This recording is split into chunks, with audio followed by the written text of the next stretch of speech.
جاوید ہاشمی صاحب کچھ عرصے سے خاموش ہیں، لیکن آج وہ ہمارے ساتھ ہیں اور انہوں نے اپنے یہ چپ کا روزہ توڑ دیا ہے۔ بہت بہت شکریہ جاوید ہاشمی صاحب، آپ نے ہمیں جوائن کیا۔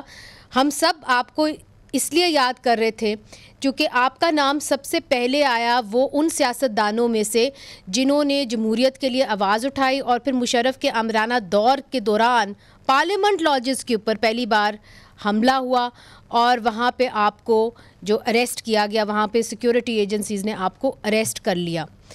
آپ جاوید ہاشمی صاحب، آپ نے ایک بڑے ہی کلوز طریقے سے اور بڑی اعلیٰ سطح کے اوپر آپ نے عمران خان صاحب کے ساتھ بھی کام کیا، میاں نواز شریف صاحب کے ساتھ بھی کام کیا۔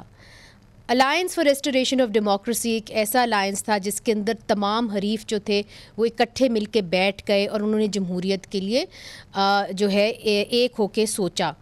اب بات ہو رہی ہے چارٹر آف پارلیمنٹ کی۔ آپ کو لگتا ہے کہ یہاں پہ اب سیاستدان اکٹھے ہو کے کوئی نہ کوئی راہ ڈھونڈ سکتے ہیں، کیونکہ اس کے لیے عمران خان صاحب کو اور میاں نواز شریف صاحب کو شاید ساتھ بیٹھنا ہو، اور ان دونوں کو آپ سے بہتر اور کون جان سکتا ہے؟ مرزا، بات یہ ہے، میں دونوں کے ساتھ بھی کام کیا ہے۔ میں ایک لحاظ سے یہ جو تحریک چلی 76 سال پہلے پاکستان کے اندر، جب قائد اعظم کا آج بھی یوم وفات ہے، ان کو زیارت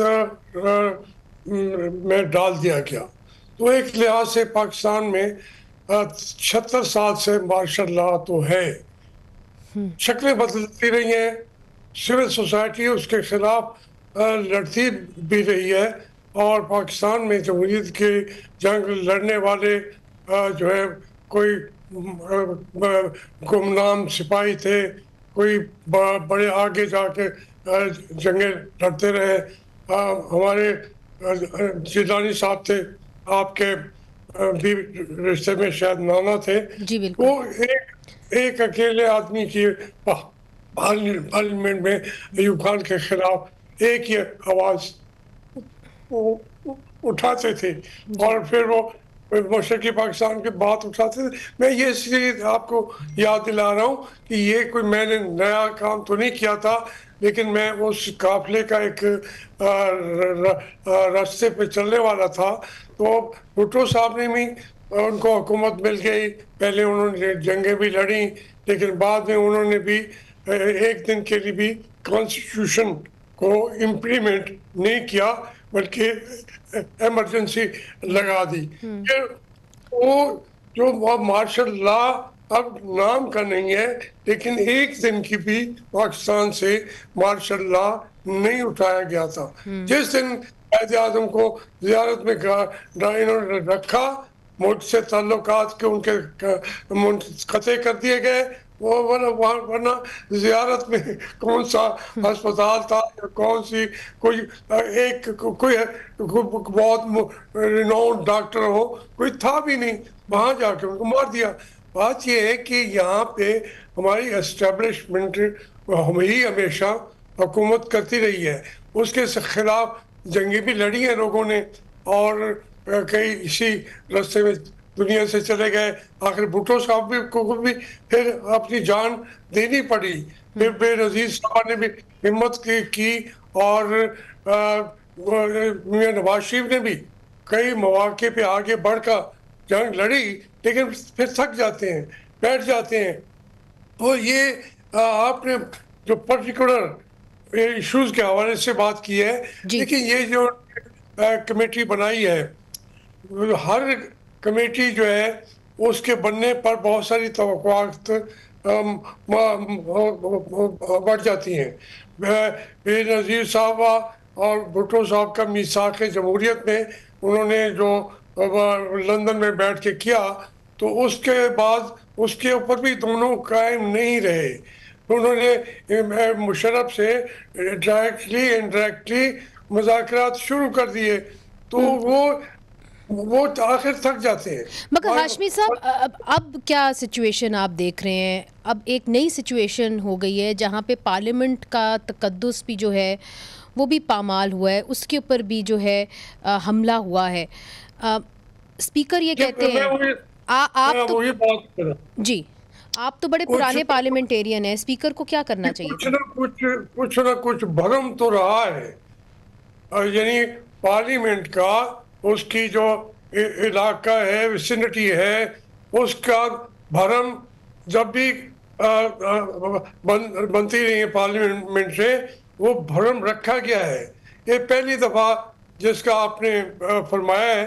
مجھے انہوں نے پارلیمنٹ لاجز سے، میرے بیڈ روم سے وہ شیشے توڑ کے میں باہر کی طرف آنے لگا، تو پھر وہاں سے انہوں نے دروازے پہ وہیں میرے جوتے بھی نہیں تھے، اٹھا کے مجھے لے گئے اور 8 دن تک میری آنکھوں پہ پٹی باندھے رکھی، اور آخر کار وہ 23 سال کی سزا دے کے انہوں نے چلائی. وہ جا کے اس میں کے جی اندر اڈیالہ کے اندر عدالت لگی. اور یہ آپ ہم دیکھ رہے ہیں، یہ بدقسمتی یہ ہے کہ بدترین طریقے پہ یہ جو ایک دہشت گردی دوسری جگہوں پہ تو ہم کہتے ہیں، لیکن نا وہاں پہ تو جب پارلیمنٹ کے اندر بھی کوئی تقدس بحال نہ ہو، سپریم کورٹ اسپیکر کے آرڈرز کو بھی اوبے نہ کیا جائے.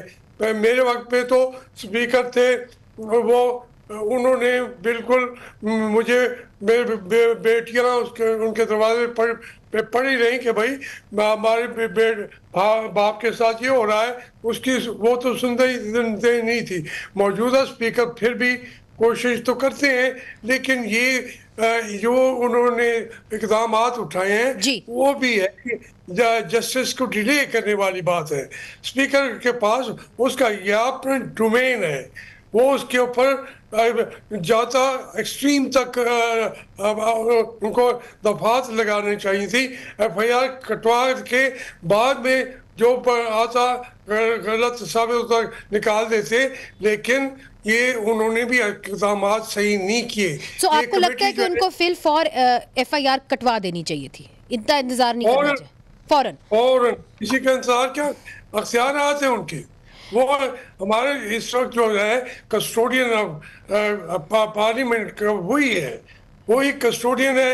لیکن اگر کسٹوڈین کے گھر کے اندر بھی وہ جا کے پکڑ سکتے ہیں تو بس اتنا فرق رہ گیا ہے کہ اگلی دفعہ پارلیمنٹ چلتی ہوئی ہوگی تو وہاں کے وزیر اعظم کو بھی اٹھا کے لے جائیں گے.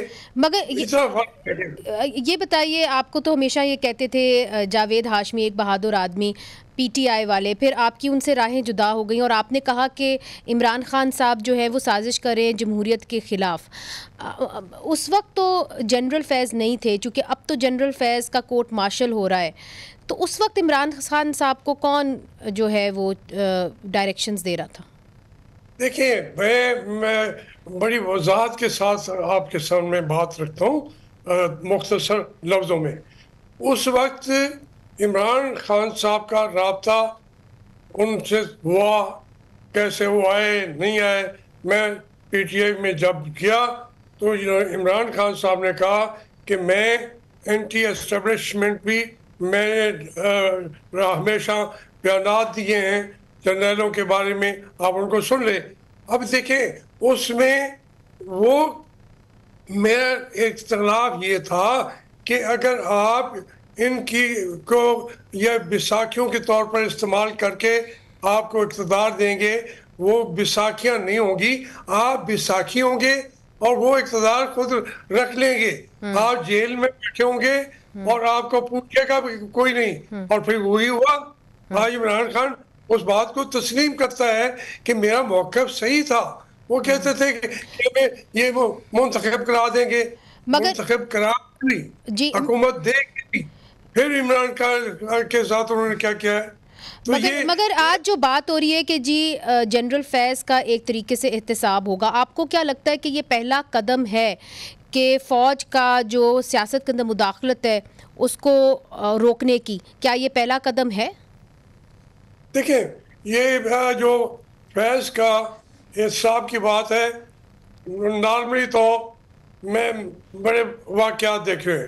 ہمارے ایڈمرل منصور الحق تھے میرے ساتھ، وہ بھی نیب کے اندر جیل میں پکڑے گئے تھے انہیں وہ امریکہ سے بھی چھڑوا کے آئے اور پروٹوکول کے ساتھ ان کو 343 ارب کی ان کی وہ تھے چھوٹے فریگیٹس وغیرہ تھے. میں کہتا ہوں اس کو تو کہیں نہ کہیں بچا کے لے جائیں گے, یہ ڈالیں گے پھر بھی جا کے عمران خان پر یا ان کے ساتھیوں پر کہ یہ ان کی سازشیں تھی. تو اصل میں ہمیں جنرل فیض کے ذریعے آپ کو لگتا ہے کہ احتساب اگر کسی کا ہوگا تو صرف عمران خان کا ہوگا؟ بالکل ہوگا, کسی اور کا ہو سکتا ہی نہیں ہے. اچھا مگر یہ بتائیے ہاشمی صاحب, 2014 میں اگر پی ٹی آئی اور طاہر القادری صاحب کی جو جماعت ہے اگر وہ پارلیمنٹ کے اوپر دھاوا نہ بولتی تو کیا آج جو ان کو یہ دن دیکھنا پڑ رہا ہے وہ دیکھنا پڑتا؟ میں نے اسی وقت یہی کہا تھا کہ ان کے مذاکرات ہو گئے تھے جنرل راحیل کیا تھا شریف, تو اس نے کہا تھا کہ 4 حلقے یہ کھولیں گے اور میں گارنٹی دیتا ہوں. تو عمران خان صاحب جب واپس آئے اور انہوں نے ہماری میٹنگ بلائی, ہم نے کہا آپ کو گارنٹی مل گئی ہے, آپ وکٹری پوائنٹ پہ کھڑے ہو جائیں. انہوں نے کہا کہ ہمارے آدمی آگے نہیں ہے. میرے کوئی نہ ہو, آپ پورا ملک دیکھ رہا ہوگا, دنیا آپ کے ایک ایک لفظ کو سن رہی ہوگی کہ آپ کہیں گے کہ ہم نے جو جدوجہد کی تھی ہم کامیاب ہوئے ہیں, ہم نے 4 حلقے کھلوا لیے ہیں. لیکن عمران خان صاحب میری یہ بات نہیں مانے تھے. مجھے انہوں نے کہا کہ نہیں, آپ جانا ہے تو جائیں, ہم تو پارلیمنٹ کی طرف جا رہے ہیں. غلط کیا تھا, اسی کی وہ سزائیں ابھی تک وہ اس وقت تک بھوگ رہے ہیں. مگر کیا آپ کو لگتا ہے کہ عمران خان صاحب جو ہیں وہ باقی سیاستدانوں کے ساتھ بیٹھ کے کوئی نہ کوئی رستہ نکال لیں گے, میاں نواز شریف صاحب بھی آمادہ ہو جائیں گے, وہ ماحول بن سکے گا جس طرح ARD کے دوران بن گیا تھا؟ بدقسمتی یہ ہے رضے کہ یہ اس وقت ہمیشہ سے پہلے بھی 2 ہی فریق رہ جاتے ہیں آخر میں. یہ باقی تو پھر ان کے پیچھے ہوتے ہیں. کبھی ان کو صدارت مل گئی, کسی مسلم لیگ نون جو ہے پارٹی وہ بالکل اس نے اپنے آپ کو ختم کر لیا. 18 فروری کو کون نہیں جانتا, ہر ایک کو پتہ ہے کہ ان کے میاں نواز شریف صاحب کی 1 سیٹ بھی اپنی بھی نہیں بچی, باقی کا ریکارڈ بھی موجود ہے. اب وہ پولیٹیکل پارٹی سے عمران خان یہ بات سچ کہتا ہے کہ میں نے ان سے کیا لینا ہے کیا دینا ہے, یہ اگر ان کو جو حکم کریں تو پھر اس کو ایجنڈا بتائیں کہ ہم ان چیزوں پہ کھڑے ہو جاتے ہیں. اب یہی جو کمیٹی ہے اس میں عمران خان اور نواز شریف کو بٹھا دیں اور طے کر لیں کہ ہم آئین کے مطابق ہر قدم پر جو ہماری مخالفت میں آئے گا, پارلیمنٹ کے خلاف آئے گا, ہم اس کے خلاف جنگ لڑیں گے. یہ نہیں بیٹھے میاں نواز شریف صاحب نہیں بیٹھیں گے کیونکہ ان کو اس کے سے زیادہ ملا ہوا ہے جو ان کا حصہ نہیں تھا, اور اسی وجہ سے ہمارا ملک جو ہے یہ امبیلنسز جو ہے کریٹ کیے جاتے ہیں. تو جب آپ نے یہ الیکشن نہ کراتے, ماشاء اللہ رہنے دیتے, کرا دیے, ووٹوں نے بتا دیا کہ ہم کس کے ساتھ ہیں. اب اس کو آپ اس کو کہیں کہ تم بیٹھ کے زرداری صاحب سے مذاکرات کرو, تم بیٹھ کے میاں نواز شریف سے مذاکرات کرو, وہ کر بھی لے گا تو رزلٹ صحیح نہیں آئے گا.